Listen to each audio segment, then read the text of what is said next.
Let's start with this diary, which, as we can see, does not actually originate from Searsport. It's called the Queensland Exercise Book. So this book was purchased in Australia in the 1890s. It was written in by Alice Drinkwater, who was from Yarmouth, Maine. She was a sea captain's wife, and she sailed with her husband several times around the world. In this case, she's been very kind to us. She's titled it A Journal of a Voyage from New York to Brisbane, Australia, and given us a date of 1898.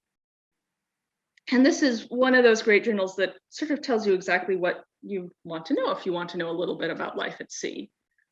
We start out, saying we left New York, okay, January 26th, for 4 days had heavy northwest gales and high seas, which broke on board continuously. One found its way into the cabin by forcing open the pilot house door.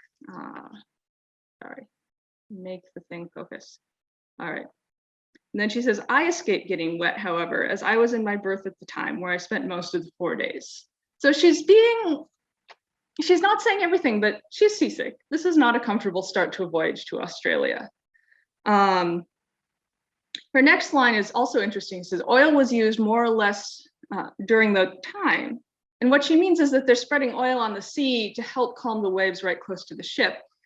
Which is something that was often done in very rough weather, although it's not clear to me if the weather was very rough or if her husband was a little worried about his wife being seasick in her berth for 4 days.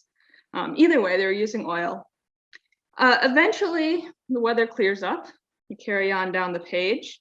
Fine weather, south and southwest winds, and warm and nice. Have spent much time on deck.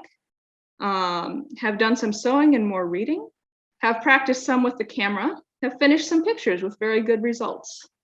So talking about what you do at sea, and in 1898, she had a camera and she was developing film on board, which is pretty cool to think about. We don't have her photos here at the Penobscot Marine Museum, but we do have some photographs by other women who were at sea and taking photos as well. So diaries are really wonderful sources. They tell you a lot about the people who are writing them. They tell you a lot about the people that they were interacting with and the kinds of things they were doing. The limits on diaries, and the reason why I get to write about a scope and content, what's actually in this diary, is that the diary is often limited by the interests of the person who's keeping it. So Alice Drinkwater was a pretty good diarist in that she wrote a lot down of what was happening.